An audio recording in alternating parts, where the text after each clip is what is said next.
Hello everybody, this is Grandmaster Damian Lemos for onlinechesslessons.net, and in this video I'm gonna be analyzing a game I played against Michael Adams.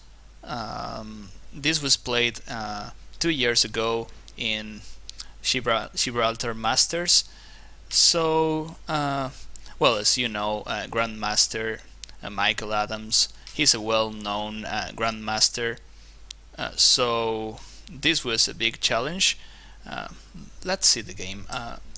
He plays e4, and I played the French with e6. He plays d4, and then I played d5. He plays knight to d2, which is the Tarrasch variation. As you know, white, he can also try playing knight to c3 here,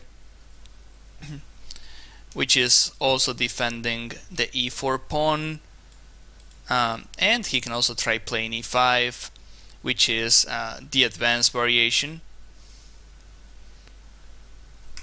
The advantage of knight d2 is here bishop d4, bishop b4. It's not a good move. This move, it's possible against knight c3, because then black is pinning the knight. But here, if black plays bishop b4, then he's just playing c3, and then we have to move our bishop again.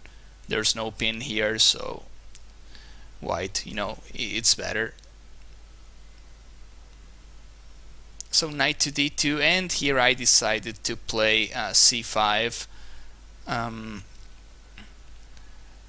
I played, before I played this game against Michael, I played another game against him the previous year, and in that game I played bishop to e7, and it was an interesting game too.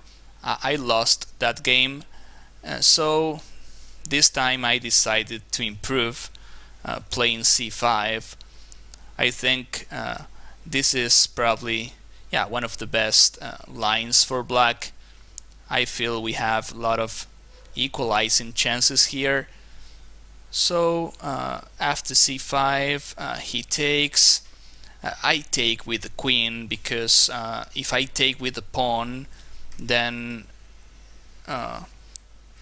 here white can create an isolated pawn. As you can see, the d5 pawn, it's isolated, and I was not interested in playing this. This is part of theory, It is playable for both sides, but I believe this is better for white. I don't have any clear target, and he can put a lot of pressure on d5. So I took with the queen, and then the main move in this position, it's knight to f3. It's like in this position white plays this instantly. Then black takes, bishop c4. White is winning some tempos, attacking our queen.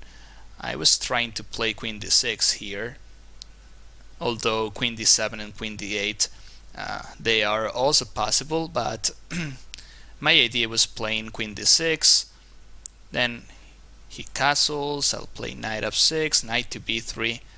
This is the main variation. We have the endgame after queen takes d4, which I think it's equal. We can play bishop d7 too, and then a6, just to stop things like this. And he can play the main line with knight takes and then a6. This is, the main line. I had some ideas here for this game, but my opponent, he plays what I think it's a sideline, or at least before this game it was considered a sideline. He plays d takes c5, And here I took with the bishop. This looks like a good move because I'm developing my bishop in one step. I mean, usually white should wait. For instance, if I move my bishop here, this is just an example of course, but bishop d6, then he takes, then I play bishop takes. I'm investing 2 tempos, but in this game when he takes on c5, I'm just playing bishop takes c5 in one tempo. I thought this was good, but nowadays I would play knight f6, and then I would play queen takes c5 just to have a solid setup. My queen goes back to c7, then I continue my development. I think this is good enough for equality. As you'll see in this game, I didn't make any big mistake, but I got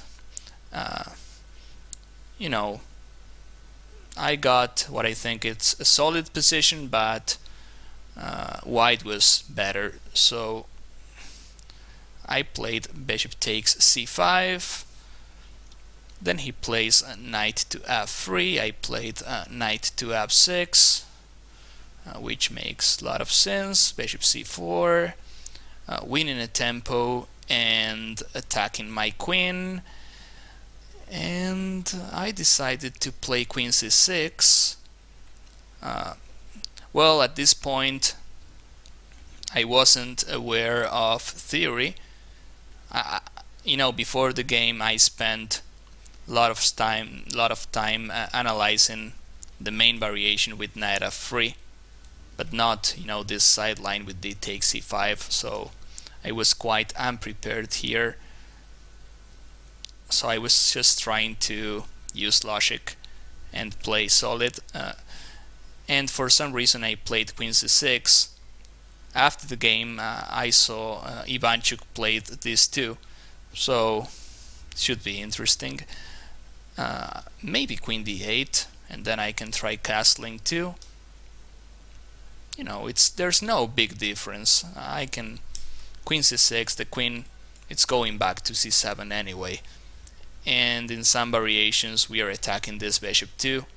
So he plays queen to e2, then he's trying to play bishop b5, of course. I castle here, he castles too, and I played knight bd7, trying to finish my development. And I'm also stopping a move like knight to e5, which would be annoying, attacking my queen. As we can see, the main problem of black's position is my bishop on c8. This bishop on c8 can't go out, and I can't play e5, so I should try b6 and bishop b7. He plays knight to b3, and here I played b6. So I'm about to finish my development.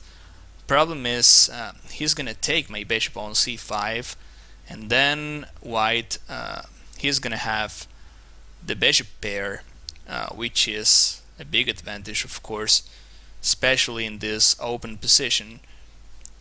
Can I try playing better? I don't know, because if I move my bishop, then he's gonna continue winning tempos, attacking my queen. Oh, okay, here, yeah, knight d4 probably, and maybe some sacrifices on e6 as well. I'm not sure about this. Feels like white has a big advantage. For instance, if I play queen c7, I believe this is possible. Or, well, maybe not. I mean, yeah.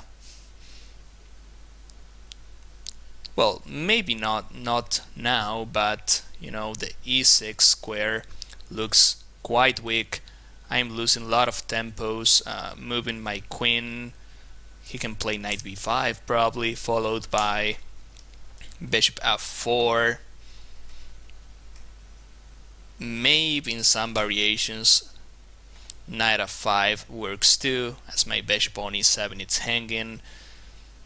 When I saw that, I said, okay, I play b6. I won't play with the bishop pair, but I'm not losing tempos. So he plays knight takes. I take with the queen, just to free this diagonal, and I want to control the e5 square. If I take with the knight, then he can play knight to e5, and he keeps on winning space. So I take with the queen, and then I think this is a big improvement, what he plays here, b3.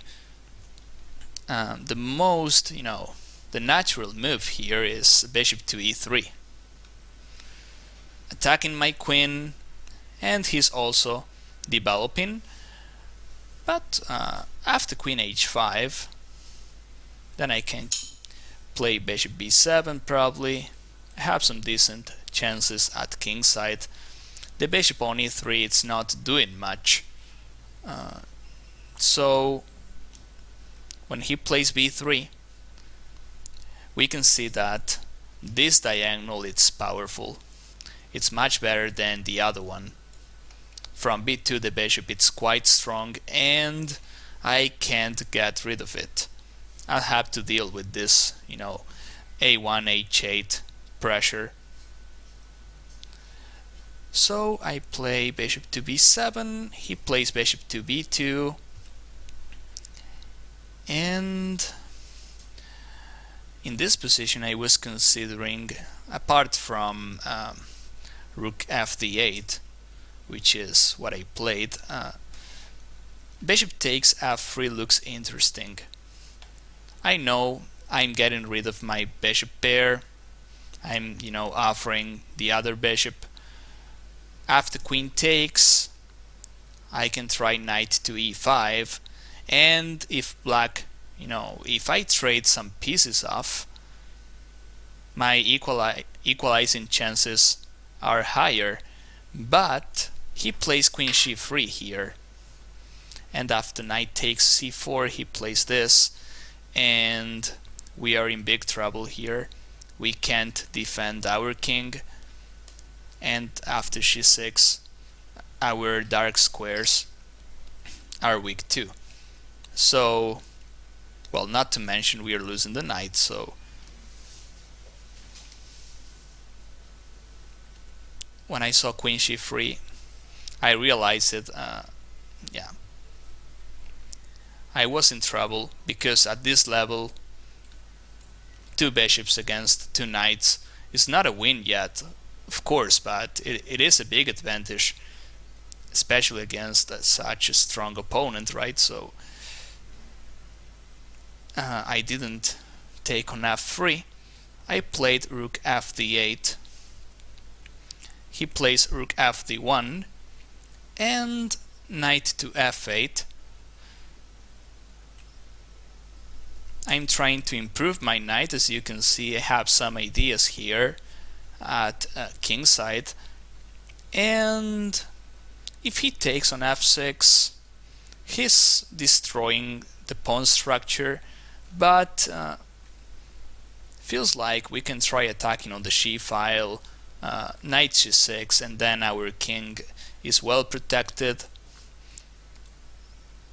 I would be happy if I see a move like bishop takes f6, because that bishop is too powerful, and my knight on f6, it's not doing much. So he plays better with a knight to e5, and I was trying to trade pieces off with knight c6, and this is a nice trick actually, because he can try knight takes f7 followed by queen takes e6.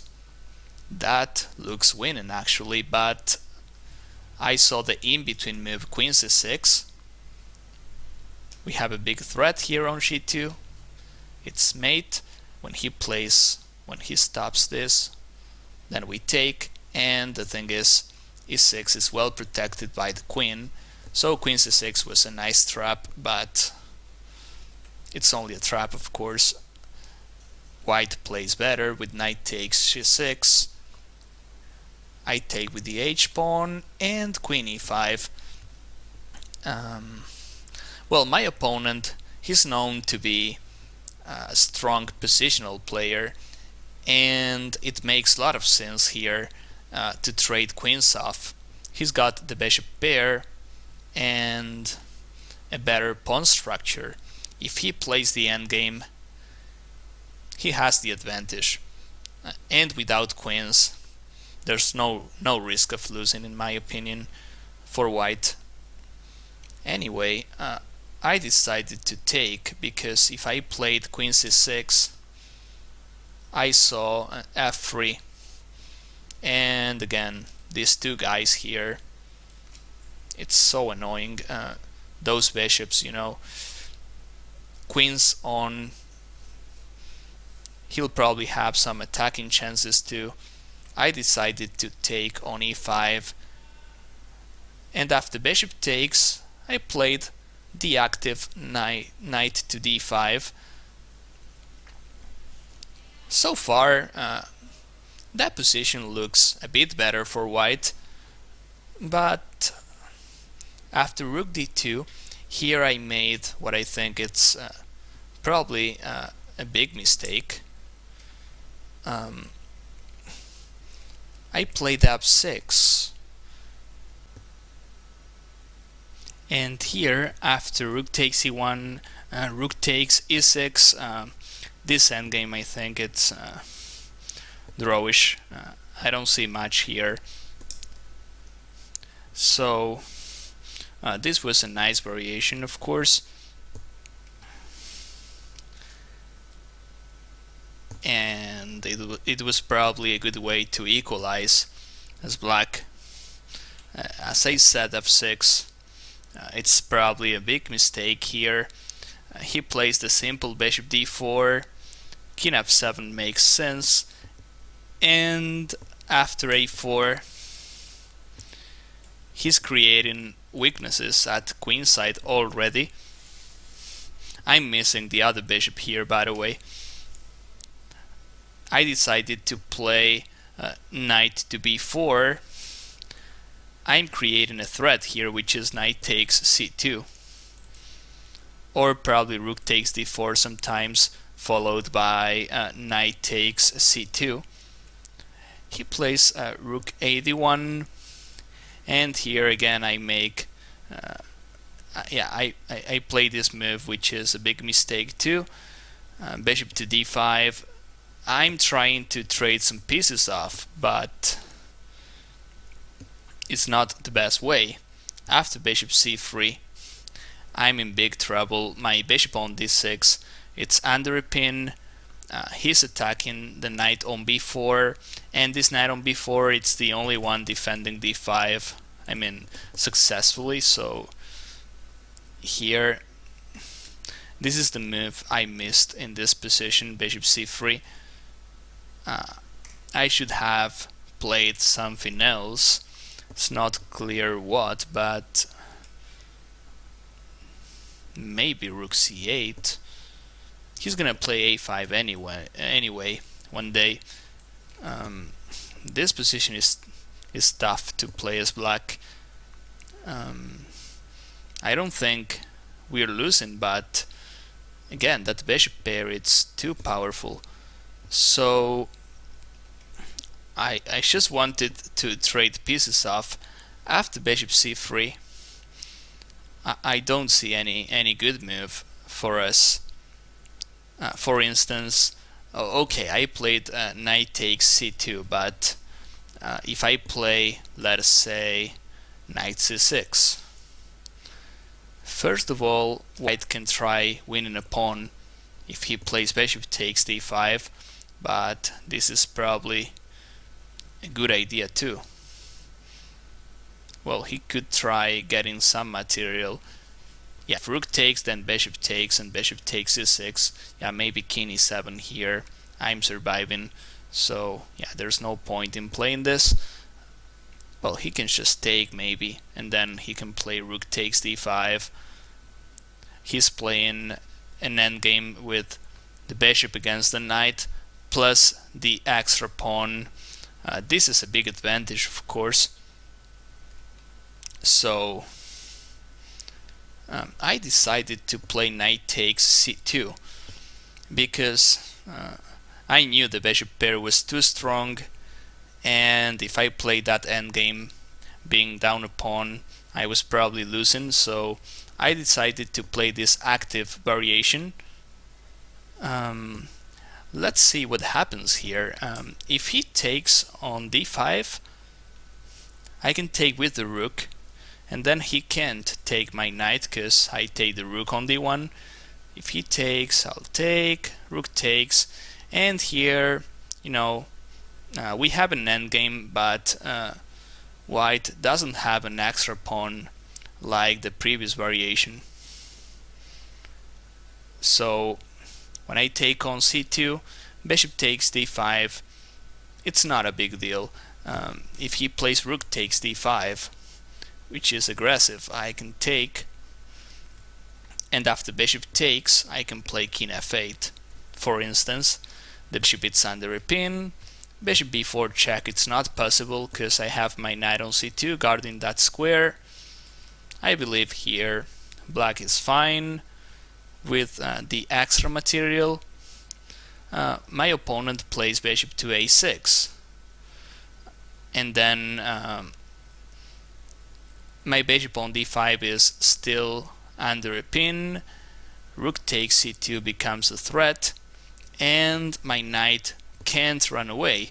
If I play knight to a3, then he can probably try playing bishop b2 or rook a1. Feels like he should be able, or bishop b4, yeah, bishop b4 probably, I like this, bishop b4. He traps our knight, and then he should be winning. So after bishop a6, I played rook to c8. I saw this when I played knight takes c2. I'll offer this change, but I'll get some pawns and some counterplay. So here after rook c8, yeah, I just want to get out of the d file too. Bishop takes, rook takes, and rook takes c2. He's up a rook here, although after bishop takes b3, I get a pawn, and I'll get some material back too. Here white plays rook to d7 check. Let's see what happens if he plays rook to c1. Then I just take, and after rook takes, I play rook to c4, and here I have a couple of pawns for the piece.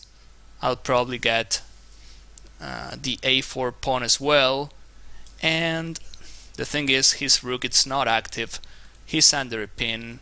I'll have two passers at queenside probably. Even if he plays a5, I can just continue like this, maybe, or I can try taking plus a4. I think I have a strong compensation here for the piece. I just wanted to play an active endgame. So bishop takes b3, rook d7.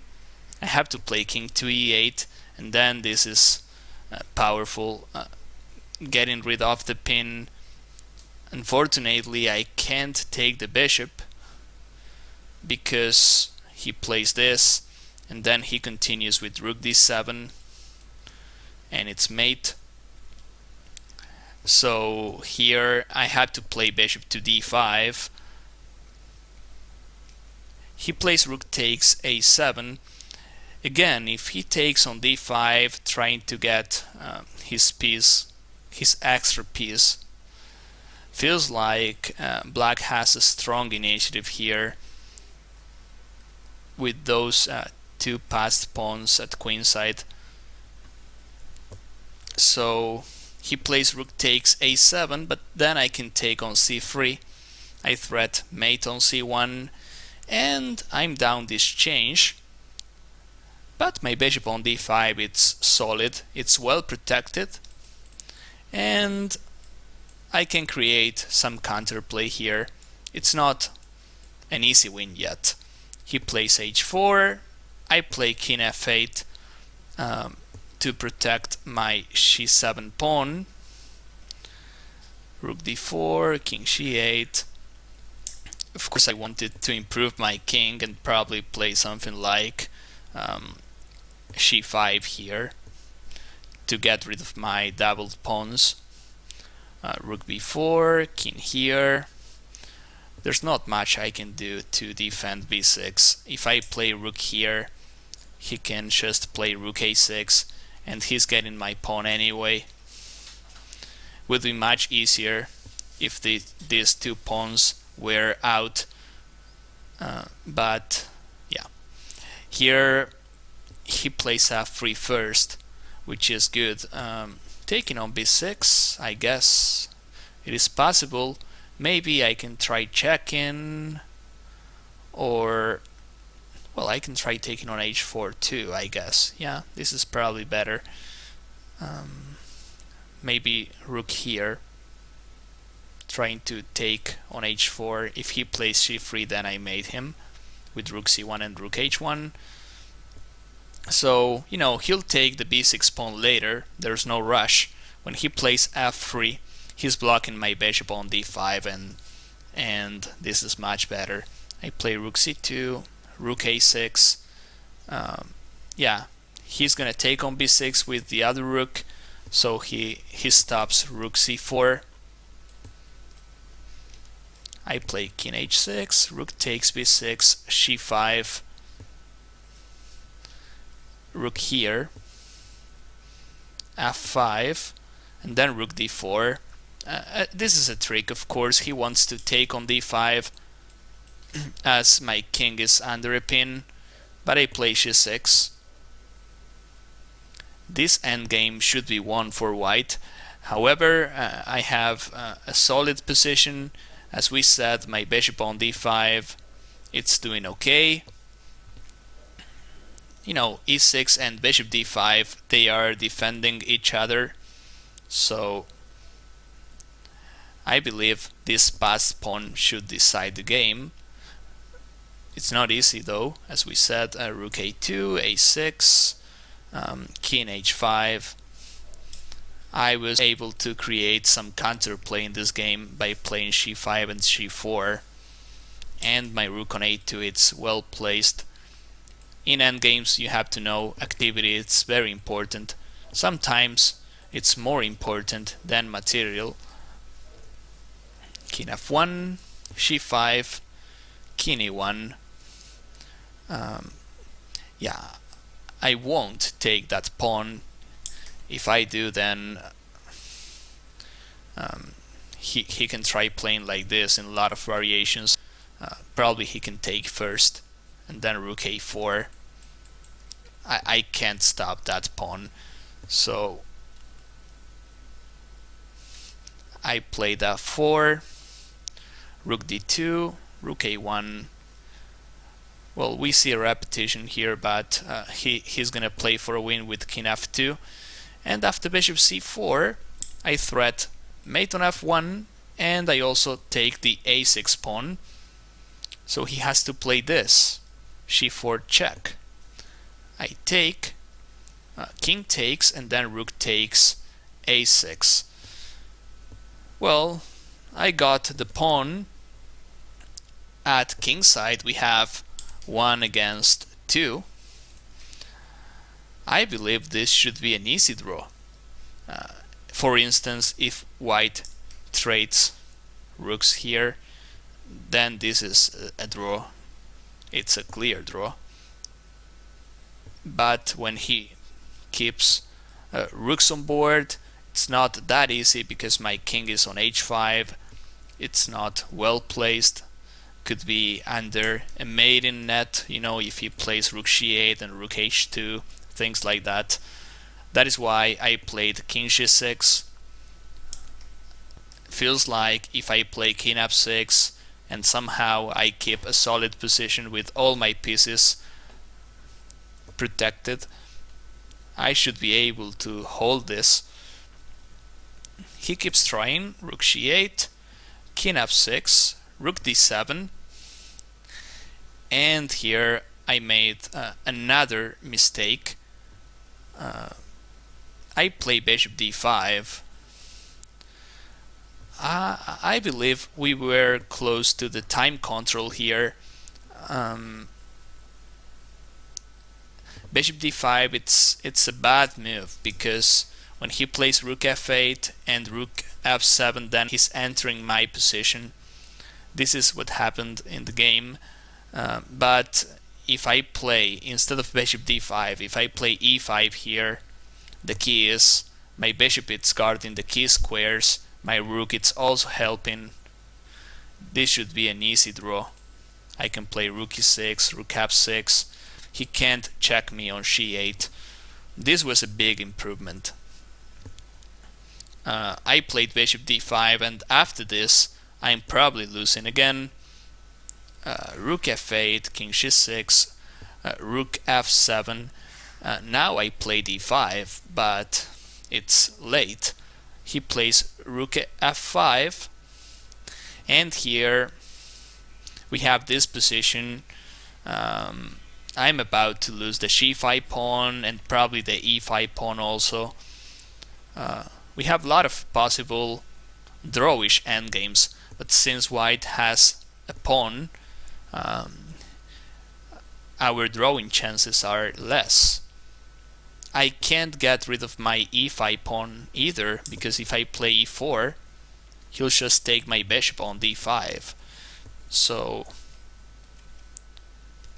here I played king g7. He plays rook f7, I play king g6. Well, he can't take on g5 yet, because I'm gonna take on f7. So he plays this. I play bishop c6, rook takes, king here. We see a repetition here again, but then he tries rook to d3. White made some big improvements. He won a pawn, and he still has the f3 pawn left. So here I play e4, trying to get rid of my pawn. If I get his pawn, it's probably drawish. Rook e3, bishop d7. I was still trying. I can't take on f3 because of rook takes e6, but bishop d7. If he plays this one, it's a draw. Rook takes e4, check, rook takes, bishop takes, and then it's a draw. That was my idea when I played bishop d7, but he plays this and f4.